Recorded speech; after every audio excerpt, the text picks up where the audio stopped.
Good morning. Here we are, a new week. Pastor Ron Jetter, Immanuel Lutheran Church, Grandview, Washington now. 6 months into the daily messages, 6 months into Zoom worship. It is Monday, September the 14th, start of a new week. And we can't go outside today. We've been quarantined due to this little thing that we can't see, this little virus that it takes microscopes and high-speed photography to even see it, unless, of course, you get infected. But now, of course, it's the smoke, and we can definitely see it. Even these particles, 2.5 microns, or millionths of an inch, not very big. But when there's enough of them, when it's 435 parts per million, well into the hazardous range, when it's at 300 or above, we are at hazardous, then you really shouldn't be going outside without a mask. Even driving, if you've got to go somewhere, keep that mask on.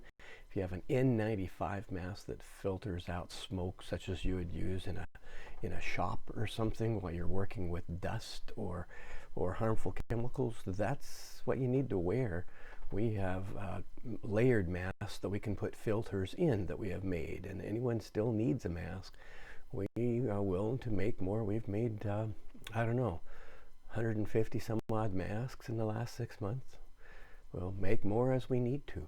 I would be normally going outside for Rotary. Our Rotary Club began meeting outside at the city park in Sunnyside a month or so ago. And it worked great. We'd bring our chairs, bring a sack lunch, and it worked fine. But this week, there's no way we can do that.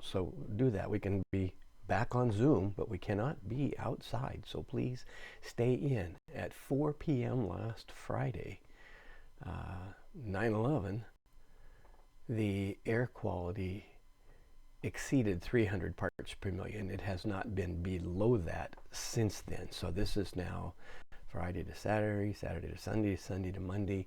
We're going on 72 hours of the air quality being extremely hazardous, and above 400 is disgusting. You can see it. It smells smoky inside the house. We keep the furnace running, but sometimes even furnace filters don't have the ability to filter out all the particles. And of course, you could run down to the store and buy a filter that will do that. The thicker, more expensive filters will do that. But do you really want to go out just to buy a filter, or is it better to stay in? If you've got something that will help filter the air, something to add humidity to the air, that's good, because humidity gives those particles something to attach to, and they will then fall. So we're going to have a lot of dust to clean up. We left the car windows open one day, and oh boy, yeah. Anyway, let's go back to prison. Kind of feels like we are, doesn't it? Yeah. Chapter 41 of the book of Genesis. Joseph was in prison. He had interpreted the dreams of two of the servants of Pharaoh.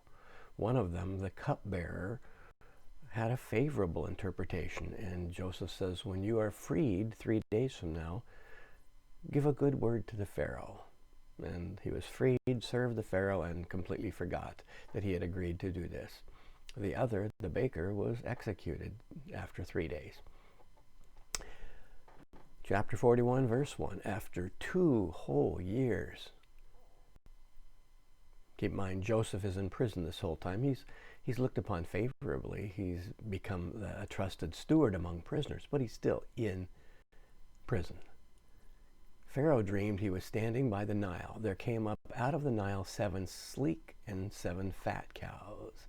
They grazed in the reed. 7 other cows, ugly and thin, came up out of the Nile after them, stood by the other cows, the sleek and fat cows on the bank. The ugly and thin cows ate up the 7 sleek fat cows. Pharaoh awoke. Then he fell asleep and dreamed a second time. 7 ears of grain, plump and good, were growing on one stalk. 7 ears, thin and blighted by the east wind, sprouted after them. The thin ears swallowed up the plump and full ears. Pharaoh awoke, and it was a dream. In the morning his spirit was troubled, so he sent and called for the magicians of Egypt and all its wise men. Pharaoh told them his dreams, but there was no one who could interpret them to Pharaoh. I love this part because in the Broadway play, Joseph in the amazing Technicolor Dreamcoat, I got to play Pharaoh, the part of Pharaoh, when we did it in Prosser at the Princess Theater a few years ago. What a fun play it really is. Everyone should see that once because it's a great telling of the story. And in the story, Joseph has this coat of many, many colors, and there's a song that names all the colors. And as I have said before, there's no biblical reference to the coat having more than one color. It simply had sleeves. Anyway, back to the story. Verse 9, the chief cupbearer said to Pharaoh, I remember my faults today. Once Pharaoh was angry with his servants and put me and the chief baker in custody in the house of the captain of the guard. We dreamed on the same night, he and I, each having a dream with its own meaning. A young Hebrew was there with us, a servant of the captain of the guard. When we told him, he interpreted our dreams to us, giving an interpretation to each according to his dreams. As he interpreted to us, so it turned out. I was restored to my office. The baker was hanged. Then Pharaoh sent for Joseph, and he was hurriedly brought out of the dungeon. When he had shaved himself and changed his clothes, he came before Pharaoh. I love that. He was brought out very quickly. Well, okay, maybe not so quickly that he didn't have time to change, clean up, and look well-groomed. So it wasn't that quickly. Was it quickly? Was it not? Well, it was as quickly as reasonable, but he had to be presentable, probably bathed, because the Pharaoh didn't want a stinking, smelly, hairy, unwashed prisoner in his presence. Nor did the guards want to present the prisoner that way. Pharaoh said to Joseph, I have had a dream. There is no one who can interpret it. I have heard it said that you, when you heard a dream, can interpret it. Joseph answered Pharaoh, it is not I, but God will give Pharaoh a favorable answer. Then Pharaoh said to Joseph, in my dream I was standing on the banks of the Nile, and 7 cows, fat and sleek, came up out of the Nile and fed in the reed grass. And then he went and talked about the skinny cows and the fat corn and the skinny corn. Although in the play, the Broadway play, it is corn. In the Bible, it is grain, because they didn't have corn. This is North Africa. Corn is indigenous to the Americas. They have corn everywhere in the world now, and it's a cheap staple, a cheap source of not particularly nutritious carbohydrates for a lot of the poor in the world. Back then, they had grain, which is probably a bit more nutritious than the corn. But hey, Broadway plays are there to entertain. They don't have to get the details right. Joseph said to Pharaoh, Pharaoh's dreams are one and the same. God has revealed to Pharaoh what he is about to do. The 7 good cows are 7 years. The 7 good ears are 7 years. The dreams are one. 7 lean and ugly cows that came up after them are 7 years, as are the blighted, the empty ears blighted by the east wind are 7 years. 7 years of famine. It is as I told Pharaoh, God has shown to Pharaoh what he's about to do. There will come 7 years of great plenty throughout the land of Egypt. After them will arise 7 years of famine, and all the plenty will be forgotten in the land of Egypt. The famine will consume the land. The plenty will no longer be in the land because of the famine that will follow. It will be very grievous. And the doubling of Pharaoh's dream means that the thing is fixed by God, and God will shortly bring it about.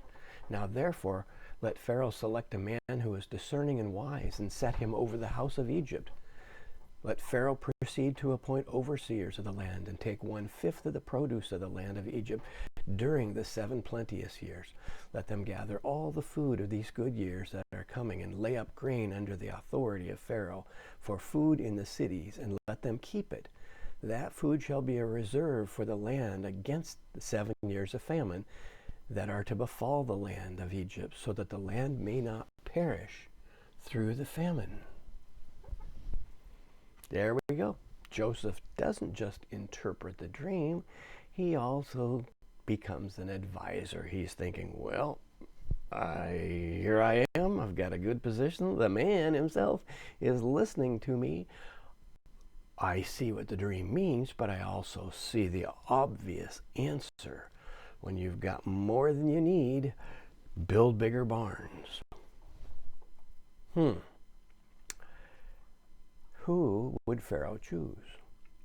Well, yeah, it's pretty obvious, isn't it? So, of course, Pharaoh takes his ring, his signet ring, and puts it on the hand of Joseph and says he's now in charge of all of these stocks.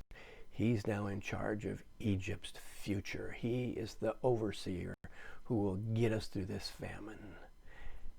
Everyone, the flocks, the growers of the grains, everyone must now obey Pharaoh's servant, Joseph the Hebrew. Wow. Contrast this with the parable of Jesus, the man who had bigger barns. And the man says, now my barns are so full, I don't need to work ever again. And the punchline comes, fool, this night your life is required of you. All that you have saved up, to whom does it now belong? For a nation to plan ahead so that everyone can share is a good thing. For an individual to plan ahead and hoard for himself is a bad thing. Interesting. See you tomorrow. I'll be live from the church. I will risk going there. I'll wear my mask. I don't think the air is going to be any better for at least a few more days, but I want to be in the church because tentatively I'm going to be there live Zoom worship next Sunday morning as we begin to gradually return to in-person worship in the church while still remaining to be present through Zoom. Our blended worship, as someone called it. See you tomorrow.